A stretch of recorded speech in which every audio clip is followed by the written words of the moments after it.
क्या आपने कभी सोचा है कि दुनिया में अमीर और गरीब के बीच इतना फर्क क्यों है? क्यों कुछ लोगों के पास महलों जैसे घर हैं और लाखों लोग एक वक्त की रोटी के लिए संघर्ष करते हैं? आज से करीब 175 साल पहले कार्ल मार्क्स नाम के एक व्यक्ति ने एक ऐसी किताब लिखी जिसने पूरी दुनिया को हिला कर रख दिया। इस किताब ने करोड़ों लोगों की सोच बदल दी और कई देशों में क्रांति ला दी। आज हम बात करने वाले हैं द कम्युनिस्ट मैनिफेस्टो की, एक ऐसी किताब जिसे समझना बेहद जरूरी है। नमस्कार दोस्तों, डिस्कवर विद निखिल में आपका एक बार फिर से स्वागत है। मेरा नाम है निखिल। आज हम बात करेंगे इतिहास की सबसे विवादास्पद और प्रभावशाली किताबों में से एक के बारे में, द कम्युनिस्ट मैनिफेस्टो या साम्यवादी घोषणा पत्र को कार्ल मार्क्स और फ्रेडरिक एंगल्स ने मिलकर 1848 में लिखा था। यह किताब सिर्फ 23 पन्नों की थी, लेकिन इसके विचारों ने पूरी दुनिया को बदल दिया।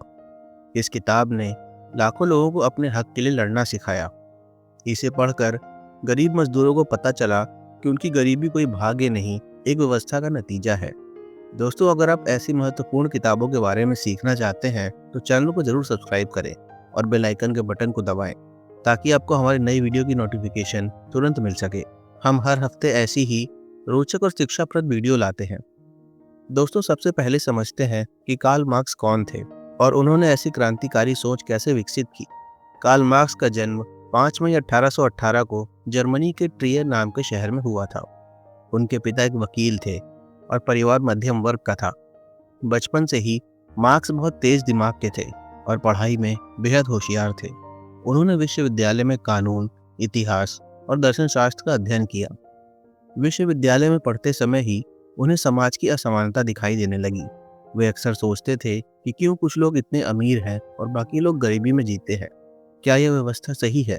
क्या यही हमेशा से चला आ रहा है? पढ़ाई पूरी करने के बाद मार्क्स पत्रकार बन गए। उन्होंने एक अखबार में काम करना शुरू किया, जहां वे समाज की समस्याओं के बारे में लिखते थे। वे मजदूरों की दुर्दशा, गरीबी, अन्याय के बारे में लिखते थे। लेकिन जल्द ही उनके लेख सरकार को पसंद नहीं आए। सरकार ने अखबार बंद करवा दिया और मार्क्स को देश छोड़ना पड़ा। मार्क्स को जर्मनी छोड़कर पहले फ्रांस जाना पड़ा, फिर वहां से निकाल दिए गए तो बेल्जियम गए। आखिरकार वे लंदन पहुंचे, जहां उन्होंने अपना बाकी जीवन बिताया। उनका जीवन बहुत संघर्षपूर्ण रहा। कई बार तो उनके पास खाने तक के पैसे नहीं होते थे। उनके कई बच्चे गरीबी की वजह से बीमारी से मर गए, लेकिन फिर भी उन्होंने अपना काम जारी रखा। इसी दौरान उनकी मुलाकात फ्रेडरिक एंगल से हुई। एंगल्स एक अमीर परिवार से थे। उनके पिता की फैक्ट्री थी, लेकिन एंगल्स ने फैक्ट्री में मजदूरों की हालत देखी और बहुत दुखी हुए। उनकी सोच मार्क्स से मिलती थी। दोनों ने मिलकर काम करना शुरू किया। एंगल्स ने मार्क्स की आर्थिक मदद भी की ताकि मार्क्स अपना काम जारी रख सके। मार्क्स ने अपना ज़्यादातर समय लंदन की लाइब्रेरी में बिताया। वे सुबह से शाम तक किताबें पढ़ते थे। उन्होंने हजारों किताबें पढ़ीं। अर्थशास्त्र, इतिहास, राजनीति, दर्शन, हर विषय गहरा अध्ययन किया और फिर अपने विचार लिखे जो आज भी प्रासंगिक हैं। दोस्तों, अगर आप कार्ल मार्क्स के बारे में और भी जानना चाहते हैं तो डिस्क्रिप्शन में दिए गए वीडियो की लिंक पर क्लिक करें। दोस्तों, अब बात करते हैं उस समय की सामाजिक स्थिति की जिसने मार्क्स को बहुत प्रभावित किया। 1800 के दशक में यूरोप में बड़े बदलाव हो रहे थे। इसे औद्योगिक क्रांति कहते हैं। छोटे छोटे कारखाने बड़ी बड़ी फैक्ट्रियों में बदल रहे थे। मशीनें आ रही थीं, उत्पादन बढ़ रहा था। लोग गांव से शहरों में काम की तलाश में आ रहे थे, लेकिन इन फैक्ट्रियों में काम करने की हालत बहुत भयानक थी। मजदूर सुबह 5 बजे से रात 9-10 बजे तक काम करते थे, यानी 16-17 घंटे का काम हर दिन। उन्हें इतने कम पैसे मिलते थे कि मुश्किल से 2 वक्त की रोटी का जुगाड़ हो पाता था। कपड़े फटे पुराने होते थे, रहने की जगह गंदी झुग्गियां होती थी। फैक्ट्रियों में काम करना बहुत खतरनाक था। कोई सुरक्षा के नियम नहीं थे। मशीनें खुली रहती थीं। हर दिन दुर्घटनाएं होती थीं। मजदूर मशीनों में फंस जाते थे, हाथ पैर कट जाते थे। अगर कोई बीमार हो जाता तो उसे फौरन काम से निकाल दिया जाता था। कोई इलाज की सुविधा नहीं थी। सबसे बुरी बात यह थी कि छोटे छोटे बच्चे भी फैक्ट्रियों में काम करते थे। 5-6 साल के बच्चे जो खेलने कूदने की उम्र में होते थे, वे मशीनों के बीच खतरनाक काम करते थे। उनके नाजुक हाथ कोयले की खदानों में, कपड़ों की मिलों में काम करते थे। उन्हें भी बहुत कम पैसे मिलते थे। कई बार बच्चे मशीनों में कुचल जाते थे या बीमार पड़कर मर जाते थे। महिलाओं की स्थिति और भी खराब थी। उन्हें पुरुष से भी कम पैसे मिलते थे। आधे या उससे भी कम। काम के साथ साथ उन्हें घर भी संभालना पड़ता था। बच्चों की देखभाल, खाना बनाना, सफाई, सब कुछ। उनके पास आराम करने का समय ही नहीं था। अगर कोई महिला गर्भवती हो जाती तो उसे काम से निकाल दिया जाता था। मजदूरों के पास कोई अधिकार नहीं थे। मालिक जब चाहे उन्हें निकाल सकता था। अगर कोई मजदूर शिकायत करता तो उसे मार दिया जाता था या जेल में डाल दिया जाता। पुलिस और सरकार सब मालिकों का साथ देते थे, क्योंकि सरकार में भी अमीर लोग ही थे। मजदूर बोल भी नहीं सकते थे। अगर मजदूर हड़ताल करने की कोशिश करते तो उन पर गोली चला दी जाती। कई देशों में मजदूरों को एक साथ इकट्ठा होने की भी मनाही थी। उन्हें संघ बनाने की इजाज़त नहीं थी। यह पूरी तरह से एक गुलामी जैसी व्यवस्था थी। दूसरी तरफ फैक्ट्री के मालिक दिन पर दिन अमीर होते जा रहे थे। उनके पास बड़े बड़े महल थे, दर्जनों नौकर चाकर थे, महंगी गाड़ियां थी। वे शानदार भोजन करते थे, विदेश घूमने जाते थे। उनके बच्चे सबसे महंगे स्कूलों में पढ़ते थे। वे ऐशो आराम की जिंदगी जीते थे। यह देखकर मार्क्स बहुत परेशान और गुस्सा हो गए। उन्होंने सोचा, यह कैसा समाज है जहाँ कुछ लोग इतने अमीर हैं कि वे पैसे गिन नहीं सकते और बाकी लोग भूखे मर रहे हैं। क्या यह सही है? क्या यही व्यवस्था हमेशा रहनी चाहिए या इसे बदला जा सकता है? दोस्तों, 1847 में यूरोप में मजदूरों के कुछ छोटे छोटे समूह बन रहे थे। ये लोग अपने अधिकारों के बारे में बात करते थे, अपनी दुर्दशा के बारे में चर्चा करते थे। इन्हीं में से एक संगठन था जिसका नाम था कम्युनिस्ट लीग। यह मजदूरों का एक समूह था जो बदलाव चाहता था। इस संगठन ने मार्क्स और एंगल्स से कहा कि आप बहुत पढ़े लिखे हैं, आप हमारे लिए कुछ लिखिए। हमें एक ऐसा घोषणा पत्र चाहिए जो हमारे विचारों को साफ साफ बताए, जो बताए कि हम क्या चाहते हैं और कैसे हम अपनी स्थिति बदल सकते हैं। मार्क्स और एंगल्स ने जिम्मेदारी को स्वीकार किया। उन्होंने कई महीनों तक दिन रात मेहनत की। वे रोज मिलते, घंटों चर्चा करते, लिखते, फिर से सोचते, फिर लिखते। उन्होंने बहुत सावधानी से हर शब्द चुना। उन्होंने यह ध्यान रखा कि भाषा इतनी सरल हो कि कोई भी आम मजदूर इसे समझ सके। आखिरकार फरवरी 1848 में यह किताब छपी। किताब का नाम था manifesto of the communist party. यह किताब सिर्फ 23 पन्नों की थी, लेकिन इसमें बहुत से गहरे और शक्तिशाली विचार थे। इसमें कोई कठिन शब्द नहीं थे, सब कुछ सीधी सरल भाषा में लिखा था। जब यह किताब छपी तो उस समय यूरोप में बहुत उथल पुथल मच रही थी। फ्रांस, जर्मनी, इटली, ऑस्ट्रिया जैसे देशों में लोग राजाओं और जमींदारों के खिलाफ विद्रोह कर रहे थे। मजदूर हड़ताल कर रहे थे, सड़कों पर प्रदर्शन हो रहे थे। ऐसे माहौल में यह किताब आग में घी का काम कर रही थी। लोगों ने इसे पढ़ा और बहुत ही प्रेरित हुए। शुरुआत में तो यह किताब ज़्यादा मशहूर नहीं हुई। पहले साल में सिर्फ कुछ 100 प्रतियां बिकी, लेकिन धीरे धीरे इसकी प्रतियां बढ़ती गईं। इसका अनुवाद दूसरी भाषाओं में होने लगा। अंग्रेजी, फ्रेंच, रूसी, स्पेनिश, हर भाषा में लोग इसे पढ़ने लगे। 1900 तक यह किताब पूरी दुनिया में फैल चुकी थी। लाखों लोगों ने इसे पढ़ा। दोस्तों, अब आते हैं किताब के मुख्य विचारों पर। मार्क्स की सबसे बड़ी और सबसे महत्वपूर्ण बात यह थी कि पूरा इतिहास वर्ग संघर्ष की कहानी है। उनका कहना था कि हमेशा से समाज में दो वर्ग रहे हैं। एक वर्ग जिसके पास शक्ति और संपत्ति है और दूसरा वर्ग जिसके पास कुछ नहीं है। ये दोनों वर्ग हमेशा एक दूसरे से लड़ते रहे हैं। प्राचीन काल में यह मालिक और गुलाम के बीच का संघर्ष था। रोम साम्राज्य में लाखों गुलाम थे जो दिन रात काम करते थे। उन्हें कोई अधिकार नहीं थे। वे जानवरों की तरह खरीदे बेचे जाते थे। मालिक उन्हें जब चाहे मार सकते थे। गुलामों की जिंदगी बहुत दुखी थी। कई बार गुलामों ने विद्रोह किए, लेकिन उन्हें दबा दिया गया। फिर मध्यकाल आया, जब समतावाद था। इस समय जमींदार और किसान के बीच संघर्ष था। राजा और जमींदारों के पास बड़ी बड़ी जमीनें थीं। किसान इन जमीनों पर काम करते थे, लेकिन फसल का ज़्यादातर हिस्सा जमींदार ले लेते थे। किसान को सिर्फ इतना मिलता था कि वे जिंदा रह सके। अगर किसी साल अकाल पड़ जाता तो लाखों किसान भूख से मर जाते थे। अब आधुनिक समय में यह संघर्ष पूंजीपति और मजदूर के बीच है। पूंजीपति वर्ग वे लोग हैं जिनके पास फैक्ट्रियां, कारखाने, जमीन, बैंक, दुकानें, सब कुछ है। मजदूर वर्ग वे लोग हैं जिनके पास सिर्फ अपनी मेहनत है। वे अपने हाथों से काम करके रोजी रोटी कमाते हैं। मार्क्स ने बताया, यह संघर्ष स्वाभाविक है। यह हमेशा से चलता आया है और तब तक चलेगा जब तक वर्ग खत्म नहीं हो जाते। हर युग में जो वर्ग सत्ता में होता है वह दूसरे वर्ग का शोषण करता है, और जो वर्ग शोषित होता है वह धीरे धीरे ताकतवर बनता है। फिर एक दिन विद्रोह करता है और व्यवस्था बदल देता है। यह चक्र चलता रहता है। दोस्तों, आप गहराई से समझते हैं कि पूंजीपति मजदूरों का शोषण कैसे करते हैं। मार्क्स ने इसे बहुत विस्तार से समझाया। मान लीजिए, एक फैक्ट्री में कपड़े बनते हैं। एक मजदूर एक दिन में 12 घंटे काम करता है। इन 12 घंटों में वह 100 मीटर कपड़ा बुनता है। अब यह कपड़ा बाजार में 5,000 रुपये में बिकता है। इसमें से कच्चा माल यानी धागे और रंग की कीमत निकालिए। मान लीजिए वह 2,000 रुपये है, बचे 3,000 रुपये। अब मजदूर को क्या मिलता है? उसे दिन का 200 रुपये मिलता है। बाकी के 2,800 रुपये मालिक की जेब में चले जाते हैं। यही शोषण है। मजदूर ही पूरा काम करता है, उसी की मेहनत से कपड़ा बनता है। मालिक ने क्या किया? कुछ नहीं। वह बस मालिक है, इसीलिए सारा लाभ उसको मिल जाता है। यह न्याय नहीं है। अब इससे क्या होता है? मजदूर जो 200 रुपये कमाता है, वह सब खर्च हो जाता है। रोटी खरीदनी है, दाल चावल खरीदना है, किराया देना है, कपड़े लेने हैं, कुछ भी नहीं बचता। वह कभी पैसे जमा नहीं कर सकता, कभी अमीर नहीं बन सकता।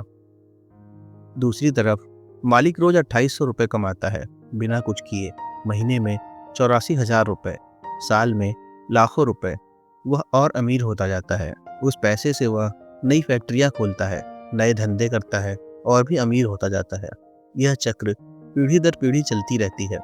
मजदूर का बेटा भी मजदूर ही बनता है, क्योंकि उसके पास पढ़ाई के पैसे नहीं हैं। मालिक का बेटा मालिक बन जाता है, क्योंकि उसे पिता की संपत्ति मिल जाती है। यह खाई बढ़ती ही चली जाती है। आज के समय में भी हम यही देखते हैं। दोस्तों, अगर आप इस वीडियो को पसंद कर रहे हैं और कुछ नया सीख रहे हैं तो लाइक बटन जरूर दबाएं। चैनल को सब्सक्राइब करना बिल्कुल ना भूलें, ताकि ऐसी और शिक्षाप्रद वीडियो आप तक पहुंचती रहे। आपका साथ हमें बेहतर वीडियो बनाने के लिए प्रेरित करता है। दोस्तों, मार्क्स ने पूंजीवाद यानी पूंजी आधारित व्यवस्था पर बहुत गहरा और तीखा विश्लेषण किया। उन्होंने कहा कि पूंजीवाद एक ऐसी व्यवस्था है जहां सिर्फ मुनाफा मायने रखता है, बाकी सब चीजें गौड़ हो जाती हैं। मालिक को सिर्फ अपना लाभ चाहिए, मजदूर की परवाह नहीं है, पर्यावरण की परवाह नहीं है, समाज की परवाह नहीं है। पूंजीवाद में होड़ होती है। हर मालिक चाहता है कि वह ज़्यादा से ज़्यादा कमाए। इसके लिए वह कुछ भी करता है। वह मजदूरों की तनख्वाह कम करता है, उनसे ज़्यादा घंटे काम करवाता है, सुरक्षा पर खर्च नहीं करता, सब कुछ सिर्फ लाभ के लिए। इस होड़ में बड़ी कंपनियां छोटी कंपनियों को खत्म कर देती है। मान लीजिए, एक छोटा व्यापारी है जो ईमानदारी से काम करता है। वह अच्छा माल बेचता है, सही कीमत लेता है, लेकिन एक बड़ी कंपनी आती है, वह उसी माल को बहुत सस्ते में बेचना शुरू कर देती है। छोटा व्यापारी इतना सस्ता नहीं बेच सकता, उसका धंधा बंद हो जाता है। धीरे धीरे सारा व्यापार कुछ बड़ी कंपनियों के हाथ में आ जाता है। यह एकाधिकार बन जाता है। फिर ये बड़ी कंपनियां मनमानी करती हैं। वे कीमतें बढ़ा देती हैं, गुणवत्ता गिरा देती हैं, क्योंकि उन्हें कोई होड़ नहीं है। तब तक लोगों के पास कोई विकल्प नहीं रहता। मार्क्स ने यह भी कहा कि पूंजीवाद में हर चीज बिकाऊ बन जाती है, यहाँ तक कि मानवीय रिश्ते भी। शादी भी अक्सर पैसे का सौदा बन जाती है। लोग अमीर परिवार में शादी करना चाहते हैं, प्यार और भावनाएं खत्म हो जाती हैं। दोस्ती भी फायदे के लिए की जाती है। कला और संस्कृति भी बिकाऊ हो जाती है। पहले कलाकार मन की खुशी के लिए कला बनाते थे, गायक गाने के लिए गाते थे, चित्रकार चित्र बनाने के लिए चित्र बनाते थे। अब कला भी धंधा है। जो बिकता है वही बनता है, जो पैसा कमाता है वही अच्छा माना जाता है। मार्क्स ने कहा, पूंजीवाद में असुरक्षा बहुत होती है। आज आपके पास नौकरी है, कल नहीं हो सकती। आज फैक्ट्री चल रही है, कल बंद हो सकती है। आज आप कमा रहे हैं, कल मंदी आ सकती है। मजदूर हमेशा डर में रहता है कि कहीं उसे नौकरी से ना निकाल दिया जाए। यह डर उसे और कमजोर बनाता है। वह मालिक के सामने कुछ बोल नहीं पाता। दोस्तों, मार्क्स ने एक बहुत गहरी और दुखद बात कही। उन्होंने कहा कि पूंजीवाद में मजदूर अपने काम से, अपने आप से और समाज से कट जाता है। यह अलगाव बहुत दुखदाई होता है। पहली बात, मजदूर अपने काम से कट जाता है। पुराने समय में एक कारीगर पूरी चीज बनाता था। मान लीजिए, एक कुम्हार, वह मिट्टी लाता, उसे गूंथता, चाक पर बर्तन बनाता, सुखाता, पकाता और फिर रंगता। पूरा बर्तन वह खुद से बनाता था। जब बर्तन तैयार होता तो उसे गर्व महसूस होता था। वह कहता था, यह मैंने बनाया है। लेकिन फैक्ट्री में ऐसा नहीं होता। फैक्ट्री में काम बटा होता है। एक मजदूर सिर्फ एक ही काम करता है। मान लीजिए, जूता बनाने की फैक्ट्री है। एक मजदूर सिर्फ चमड़ा काटता है, दूसरा सिलता है, तीसरा तलवा लगाता है और चौथा पॉलिश करता है। कोई भी पूरा जूता नहीं बनाता। हर कोई सिर्फ एक ही काम को दोहराता रहता है। घंटों एक ही काम, दिन पर दिन, साल दर साल। यह बहुत उबाऊ और निराशजनक होता है। दूसरी बात, मजदूर अपनी पहचान खो देता है। पूंजीवाद में मजदूर सिर्फ अपना श्रम बेचता है, उसकी कोई व्यक्तिगत पहचान नहीं रहती। वह सिर्फ कारीगर नंबर 345 है। उसकी भावनाएं, उसके विचार, उसके सपने किसी को कोई फर्क नहीं पड़ता। उसे बस काम करना है और पैसे लेने हैं। वह एक मशीन की तरह हो जाता है। तीसरी बात, मजदूर दूसरे मजदूरों से भी कट जाता है। हर मजदूर होड़ में होता है।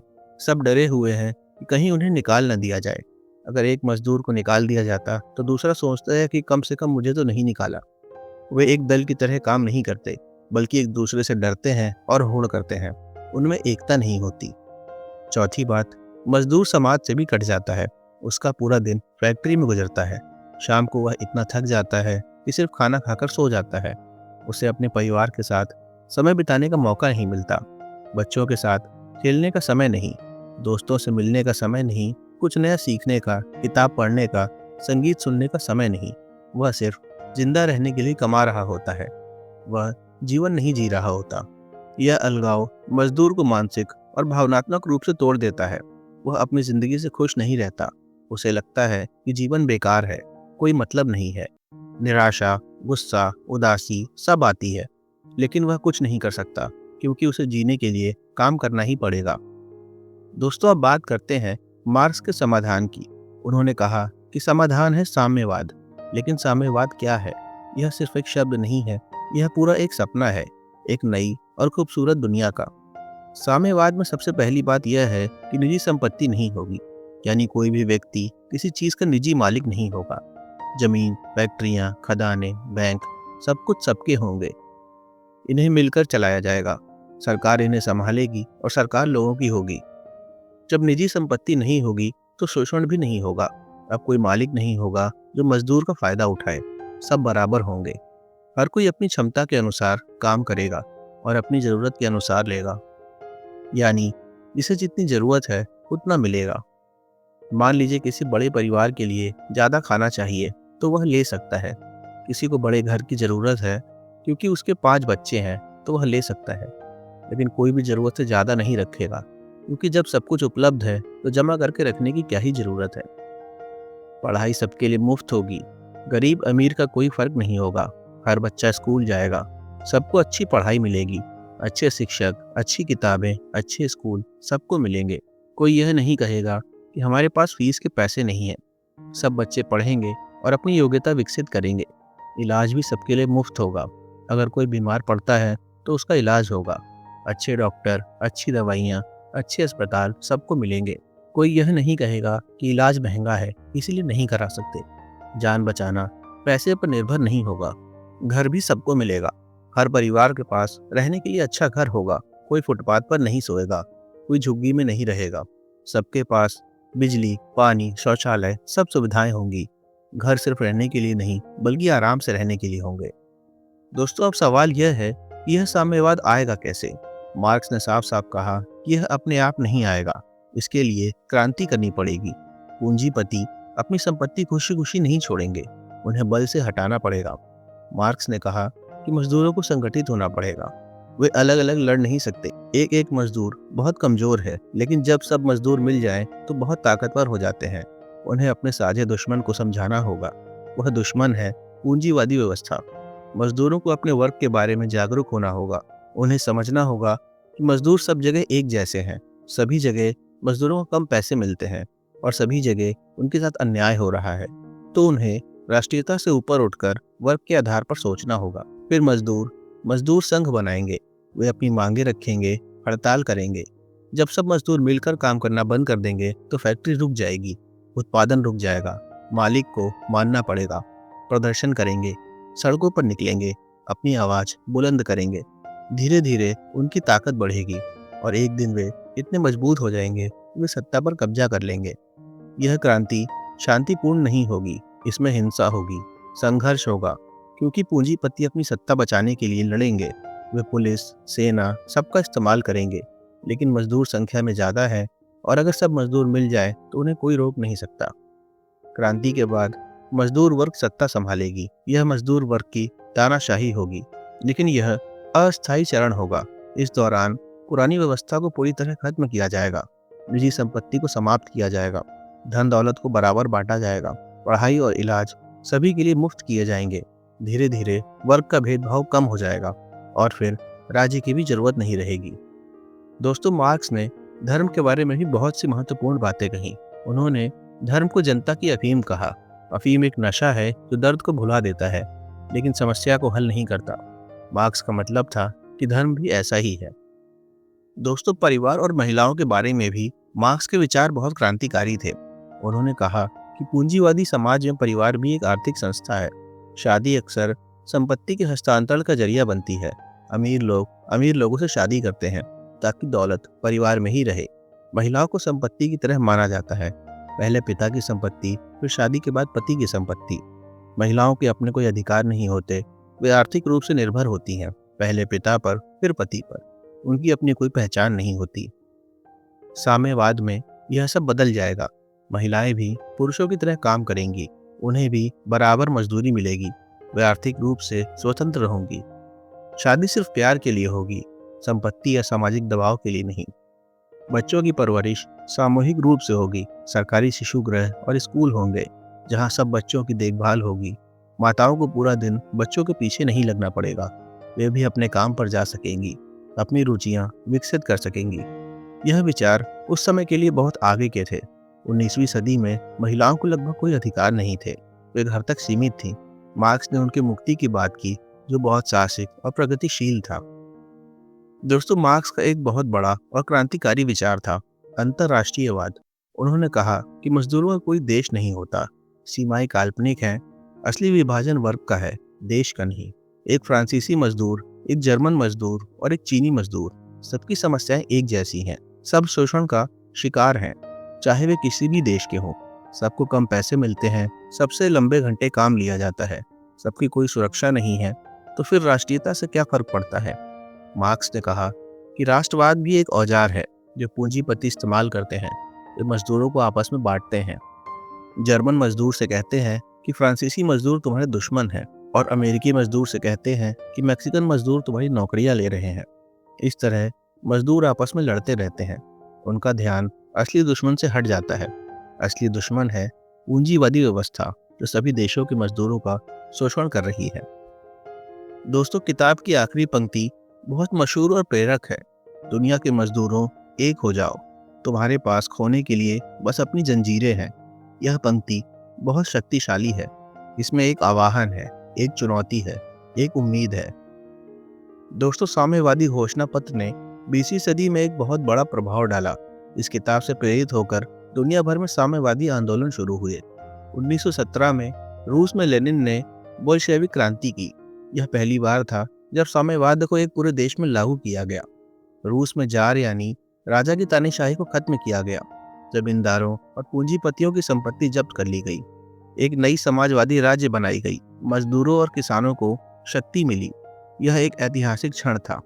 फिर 1949 में चीन में माओ ने साम्यवादी क्रांति की। दुनिया की सबसे बड़ी आबादी वाले देश में साम्यवाद आ गया। वियतनाम, क्यूबा, उत्तर कोरिया, पूर्वी यूरोपीय देश भी साम्यवादी बने। इन सभी देशों में मार्क्स के विचार को लागू करने की कोशिश की गई। निजी संपत्तियां समाप्त की गई, उद्योगों का राष्ट्रीयकरण किया गया, मुफ्त शिक्षा और स्वास्थ्य सेवा दी गई, धन दौलत को फिर से बांटा गया। साम्यवादी घोषणा पत्र ने मजदूर आंदोलनों को भी बहुत प्रेरित किया। दुनिया भर में मजदूर संघ बने। मजदूरों ने अपने अधिकारों के लिए लड़ना शुरू किया। हड़तालें और प्रदर्शन हुए। धीरे धीरे मजदूरों को कई अधिकार मिले। 8 घंटे का कार्य दिवस, कम से कम मजदूरी, सवैतनिक छुट्टियां, कार्यस्थल सुरक्षा नियम, सामाजिक सुरक्षा, ये सब साम्यवादी आंदोलन की वजह से ही मिले। पूंजीपतियों को मजबूर होना पड़ा कुछ रियायतें देने के लिए। किताब ने बौद्धिक जगत को भी बहुत प्रभावित किया। समाजशास्त्र, अर्थशास्त्र, राजनीतिक विज्ञान, इतिहास, हर क्षेत्र में मार्क्स के विचारों पर चर्चा हुई। मार्क्सवाद सिद्धांत एक प्रमुख विचारधारा बन गई। विश्वविद्यालयों में मार्क्सवाद पढ़ाया जाने लगा।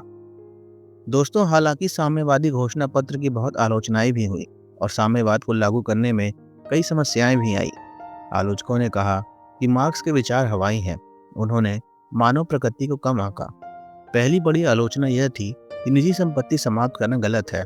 लोग स्वाभाविक रूप से चीजों को अपने पास रखना चाहते हैं। यह मानव सहज प्रवृत्ति है। अपनी मेहनत से कमाई गई चीज पर मालिकाना हक चाहना गलत नहीं है। बिना मालिकाना हक के प्रेरणा नहीं रहती, लोग मेहनत नहीं करते। दूसरी आलोचना केंद्रीकृत योजना के बारे में थी। जब सारे आर्थिक फैसले सरकार लेती है तो कार्यकुशलता कम हो जाती है। सरकार सब कुछ नहीं जान सकती। बाजार में मांग आपूर्ति स्वतः समायोजित हो जाती है, लेकिन नियोजित अर्थव्यवस्था में यह नहीं होता। सोवियत संघ में यह समस्या बहुत दिखी। सरकार तय करती थी कि कितने जूते बनाने हैं, कितनी रोटी बनानी है। अक्सर कमी हो जाती थी या फिर अधिकता हो जाती थी। आर्थिक योजना असफल हो गई। तीसरी आलोचना यह थी कि साम्यवाद में नवीनता नहीं होती, पूंजीवाद में होड़ होती है। इसीलिए कंपनियां नए उत्पाद बनाती हैं, बेहतर तकनीक लाती हैं, लेकिन जब सब सरकार चलाती है तो यह प्रेरणा नहीं रहती। लोग सिर्फ नियमों का पालन करते हैं, कुछ नया नहीं करते। चौथी बड़ी समस्या तानाशाही की थी। मार्क्स ने कहा था कि मजदूरों की तानाशाही अस्थायी होगी, लेकिन असलियत में ऐसा नहीं हुआ। साम्यवादी देशों में स्थायी तानाशाही हो गई। स्टालिन, माओ जैसे नेताओं ने लाखों लोगों को मार डाला। जो सरकार की आलोचना करता उसे जेल में डाल दिया जाता या मार दिया जाता। बोलने की आज़ादी खत्म हो गई। पांचवी समस्या आर्थिक असफलता की थी। साम्यवादी देशों की अर्थव्यवस्था ठहर गई, नवीनता नहीं हो रही थी, उत्पादकता की कमी थी, लोगों का जीवन स्तर नहीं सुधर रहा था, जबकि पूंजीवादी देश विकसित कर रहे थे। आखिरकार 1991 में सोवियत संघ टूट गया। यह साम्यवादी की बड़ी हार थी। आज बहुत कम देश हैं जो आधिकारिक तौर पर साम्यवादी हैं। चीन, क्यूबा, वियतनाम, उत्तर कोरिया और लाओस, और इनमें से ज़्यादातर ने अब पूंजीवादी तत्व शामिल कर लिए हैं। चीन तो आज दुनिया की सबसे बड़ी पूंजीवादी अर्थव्यवस्थाओं में से एक है। दोस्तों, लेकिन इसका मतलब यह नहीं है कि मार्क्स के विचार पूरी तरह गलत या अप्रासंगिक हो गए। आज 21वीं सदी में भी कई मुद्दे हैं जिन्हें समझने में मार्क्सवादी विश्लेषण सहायक हैं। असमानता आज बहुत बढ़ गई है। दुनिया के सबसे अमीर 1% लोगों के पास दुनिया की आधी से ज़्यादा दौलत है, जबकि अरबों लोग गरीबी में जी रहे हैं। भारत में भी यही हालात हैं। कुछ अरबपति बेहिसाब अमीर हैं और करोड़ों लोग रोज रोटी के लिए जूझ रहे हैं। यह खाई लगातार बढ़ रही है। मार्क्स ने यही भविष्यवाणी की थी। बड़ी कंपनियों का एकाधिकार बढ़ रहा है। अमेज़न, गूगल, फेसबुक जैसी कंपनियां इतनी ताकतवर हो गई हैं कि वे बाजारों को नियंत्रित करती हैं। छोटे व्यापारी मुश्किल में हैं, छोटी दुकानें बंद हो रही हैं। यह भी मार्क्स ने कहा था कि पूंजीवाद में एकाधिकार बढ़ता है। ऑटोमेशन और आर्टिफिशियल इंटेलिजेंस से नौकरियां खत्म हो रही हैं। मशीनें इंसानों की जगह ले रही हैं। मजदूरों की सौदेबाजी की ताकत कम हो रही है। भविष्य में लाखों लोग बेरोजगार हो सकते हैं। इसका समाधान क्या है? यह सवाल मार्क्स ने भी उठाया था। जलवायु परिवर्तन एक बड़ा मुद्दा है। बड़ी कंपनियां पर्यावरण को नष्ट कर रही हैं, सिर्फ और सिर्फ मुनाफे के लिए। वे प्रदूषण फैला रही हैं, संसाधनों का दहन कर रही हैं, लेकिन उन्हें कोई जवाबदेही नहीं है। मार्क्सवादी विश्लेषण यह समझने में मदद करता है कि पूंजीवाद और पर्यावरण विनाश कैसे जुड़े हुए हैं। गिग अर्थव्यवस्था में मजदूरों को कोई सुरक्षा नहीं है। ओला राइडर, जोमेटो डिलीवरी बॉय, स्वतंत्र काम करने वाले, सबकी कोई नौकरी सुरक्षा नहीं है, कोई लाभ नहीं है। यह आधुनिक शोषण है। इन सब मुद्दों को हल करने के लिए हमें मार्क्स के विचारों से कुछ सीखना चाहिए। शुद्ध साम्यवाद भले ही काम न करे, लेकिन कुछ समाजवादी नीतियां जरूर काम कर सकती हैं। तो दोस्तों, उम्मीद है आपको द कम्युनिस्ट मैनिफेस्टो की यह विस्तृत व्याख्या पसंद आई होगी। यह एक बहुत ही महत्वपूर्ण किताब है जिसे हर पढ़े लिखे व्यक्ति को समझना चाहिए। इससे आप समाज, अर्थव्यवस्था, राजनीति को समझने में मदद मिलेगी। और अगर आपको यह वीडियो ज्ञानवर्धक और उपयोगी लगी तो कृपया इसे लाइक जरूर करें। यह हमें बहुत प्रोत्साहित करता है और हम ऐसी और गुणवत्ता सामग्री बनाने के लिए प्रेरित होते हैं। चैनल को अभी सब्सक्राइब करें और बेल आइकन के बटन को दबाएं ताकि जब भी हम कोई नई वीडियो डालें तो आपको तुरंत नोटिफिकेशन मिल जाए। तो दोस्तों, मिलते हैं अगली वीडियो में एक नई किताब और नए विचारों के साथ। तब तक के लिए खुश रहिए, स्वस्थ रहिए और पढ़ते रहिए। धन्यवाद।